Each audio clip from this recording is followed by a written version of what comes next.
ভাতৃত্ববোধ বিহু যি পৰম্পৰাগত আজি আৰম্ভ হৈছে কি দেখি? আজি আমাৰ দিখম অঞ্চলত এইখন একেবাৰে পুৰণা বিহু, যি আমাৰ দিখম নাহতলী সমূহ দিখমবাসী ৰাইজে কোনো জাতি ধৰ্ম বাদ নাই, সকলো জাতি জনগোষ্ঠী একত্ৰিত হৈ এই বিহুখন আজি 34তম হৈছে, 34 বছৰ হৈছে পুৰণা বিহু। এইখনেই বিহু আছিলে আমাৰ এই অঞ্চলত। আমি সৰুতে আমাৰ দেউতাহঁতৰ লগত আমি চাবলৈ আহোঁ বিহুখন, খুব ভাল লাগে। আৰু আমাৰ পুৰণা বিহু আমি সকলোৱে একত্ৰিত হৈ এই দিখম অঞ্চলৰ সকলো ৰাইজে একত্ৰিত হৈ বিহুখন খুব সুন্দৰভাৱে আগেতো আয়োজন কৰি আহিছে, আজিও ঠিক তেনেদৰে আয়োজন কৰি আহিছে। আৰু মই ভাবো খুব ভালদৰে যেন এই দুটা দিন পাৰ কৰক। খুব আমাৰ এই উদযাপন সমিতিয়ে যি সভাপতি সম্পাদকে প্ৰমুখ্যকৈ যি বিষয়ববীয়াসকল আছে, আজি আপোনালোকে দেখিছে ইলেকশ্যন আহি আছিলে দুই চাৰি দিনৰ আগত লোকসভাত, তাৰ সময় নাছিলে, তথাপিতো ইমান কম সময়ৰ ভিতৰত যে তেখেতলোকে আয়োজন কৰিছে, খুব ভাল লাগিছে।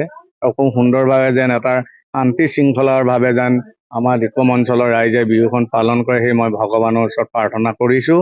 আৰু আমাৰ যিসকল প্ৰতিযোগী আহিব, তেখেতলোকে যেন খুব সুন্দৰকৈ অংশগ্ৰহণ কৰক আৰু প্ৰত্যেকটো প্ৰতিযোগিতাতে তেখেতলোকে অংশগ্ৰহণ কৰিবলৈ মই অনুৰোধ কৰিছো তেখেতলোকক। চাহনগৰী দিখম বুলি কোৱা হয়। 34 বছৰ আজি গৌৰৱিলে তেনে এখন পতাকা উত্তোলন কৰিছে, কি অনুভৱ কি কৰে? সঁচাই গৌৰৱ অনুভৱ কৰিছো। ডিব্ৰুগড় নহয়, আচলতে সমগ্ৰ অসমৰ এক অন্যতম ঐতিহ্যময় ঠাই দিখম। দিখম বুলি কোৱাৰ লগে লগে চাহৰ সৈতে ওতপ্ৰোতভাৱে জড়িত। ব্ৰিটিছসকলে দিখমৰ সমীপৱৰ্তী অঞ্চল চাবুৱাতে প্ৰথম চাহৰ খেতি ৰোপণ কৰিছিলে। পৰৱৰ্তী সময়ত দিখমক চাহৰ ক্ষেত্ৰ হিচাপে তেখেতসকলে প্ৰতিষ্ঠা কৰিবলৈ সক্ষম হৈছিলে। এই দিখম চাহৰ কাৰণে বিখ্যাত হোৱাৰ লগতে দিখম হ'ল এখন ভাৰতৰ ক্ষুদ্ৰ সংস্কৰণ। ইয়াত জাতি ধৰ্ম ভাষা বৰ্ণ নিৰ্বিশেষে সকলো লোকে ইয়াতে বসবাস কৰে।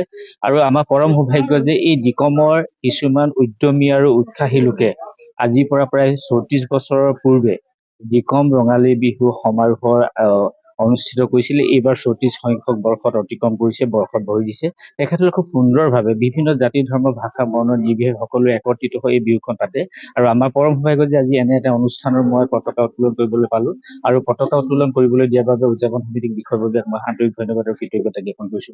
আৰু এই বিহুৱে আচলতে দিখমৰ পৰা এটা বাৰ্তা তেখেতসকলে সমগ্ৰ ৰাজ্যখনলৈ প্ৰেৰণ কৰে, যিটো হ'ল ভাতৃত্ববোধ। এই ভাতৃত্ববোধৰ অবিহনে অসমখন কেতিয়াও সম্পূৰ্ণ নহয়। আৰু জাতি বৰ্ণ ভাষা ধৰ্ম বৰ্ণৰ নিৰ্বিশেষে তেখেতসকলে খুব সুন্দৰভাৱে ইয়াত দুদিনীয়াকৈ অনুষ্ঠিত কৰে। আৰু এই বিহুখনে এটা বাৰ্তা দিয়ে, যিয়ে এই বাৰ্তাৰ জৰিয়তে অসমখনক একত্ৰিত কৰি ৰখা, অসমখনক সমৃদ্ধিশালী কৰি ৰখাৰ বাবে তেখেতৰ যি প্ৰচেষ্টা লৈছে, তাক আমি এই ৰঙালী বিহু উদযাপনৰ তৰফৰ পৰা আন্তৰিক ধন্যবাদ আৰু কৃতজ্ঞতা জনাইছো। সকলোৰে প্ৰতি ধন্যবাদ আৰু কৃতজ্ঞতা জনাইছো।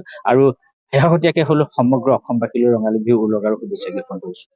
34তম দিখম ৰঙালী বিহু আজি প্ৰথম দিনৰ কাৰ্যসূচী আছিল। প্ৰথম দিনৰ কাৰ্যসূচী অনুসৰি পতাকা উত্তোলন আৰু শ্বহীদ বেদী উন্মোচন হৈ গৈছে। আৰু এই দুদিনত আমি বিভিন্ন কাৰ্যসূচী হাতত লৈছো। গতিকে এই সময়ত মই সকলো বিহুপ্ৰেমী ৰাইজক আমাৰ এই বিহুখন যাতে সুচাৰুৰূপে আমি পৰিচালনা কৰিব পাৰো, সকলোৱে সহায় সহযোগিতা কামনা কৰিছো। 34তম যি ৰঙালী বিহু সন্মিলনত ভাতৃত্ববোধ বজাই ৰাখিছে, মিলা প্ৰীতিৰ এক সমন্বয় বাৰ্তা বিহু আজি প্ৰথম আৰম্ভ হৈছে। দুদিনীয়া কাৰ্যসূচী বৰ্ণাঢ্য কাৰ্যসূচী আৰম্ভ কৰিছে। কোন গায়ক আহিব, কেনেধৰণৰ উদযাপন কৰিব?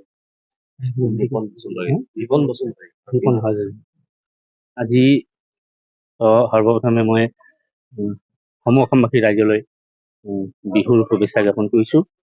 আৰু আমি আজি বহুত বছৰ হ'ল, 34 বছৰ আমি ভৰি দিছো, বিহু উদযাপন কৰি আহিছো। আৰু বিশেষকৈ আমাৰ এই দিখম অঞ্চলত এটাই সৌভাগ্য আমাৰ যে আমি সকলো ধৰ্ম, যি কোনোবাই ভাষা বেলেগ বেলেগ হয় বা ধৰ্ম বেলেগ বেলেগ হয়, কিন্তু আমি সকলোৱে মিলি পেলাই ইয়াত বিহু উদযাপন কৰো। ইয়াত কোনো হিন্দু মুছলমান বুলি বা খ্ৰীষ্টান বুলি কোনো ভেদ ভাৱ বোলা বস্তু একেবাৰে নাই। আমাৰ চবেই মিলি পেলাই আমি এই বিহু তলিত আমি লগ হওঁ আৰু এই বিহু উদযাপন কৰো। আৰু আমাৰ ইয়াত সঁচাকে আমি যি হিচাপত আমি বিহু পাতি আহিছো, আৰু আশা কৰো ঈশ্বৰে আমাক এই ধৰণে আমি আগুৱাই আমাক লৈ যাব। আৰু অন্য জেগাত যদিও কিছুমান ভেদভাৱ দেখা যায়, ধৰ্মৰ মাজত কিছুমান ব্যক্তি এটা পলিটিক্স কৰি আছে, কিন্তু আমাৰ দিখমত আজিলৈকে কোনো সক্ষম হোৱা নাই এইবিলাক ভেদভাৱ কৰিবৰ কাৰণে। আৰু আমি ইমানটো বিশ্বাস এটা আছে যে ডিকম অঞ্চলটোত আমাক কোনো ভাগ ভাগ কৰিব যিমানে চেষ্টা কৰক কিন্তু আমাক কৰিব নোৱাৰিব। আৰু এইয়া বেছি নকওঁ। মুখ্য আকৰ্ষণ হিচাপে সাংস্কৃতিক সন্ধিয়া নিপন বসুমতাৰী তেওঁ বিহু গাইছে আমাৰ লাহোৱালৰ হয়। বিহু গাইছে পিংকু কাশ্যপ তেওঁ দুজন আহিব অহা কাইলৈ আৰু আমাৰ আজিৰ পৰা প্ৰগ্ৰাম ষ্টাৰ্ট হ'ব। আৰু আপোনালোকে যি আমাৰ বিহু প্ৰেমী ৰাইজ আছে তেওঁলোক আহি বিহু আমাৰ এইবাৰ মুখ্য আকৰ্ষণ আছে আপোনাৰ বিহুৱতী 51,000 নগদ পুৰস্কাৰ, তাৰপিছত আপোনাৰ জেং বিহু 21,000 টকা আৰু হুঁচৰি 21,000 টকা, মৌকুঁৱৰী 10,000 টকা। এনেকে গোটেই প্ৰতিযোগিতাখিনিতে কেছ পইচা দিয়া হৈছে, নগদ পুৰস্কাৰ কিবা এটা সেনেকৈ কৰি পিনি।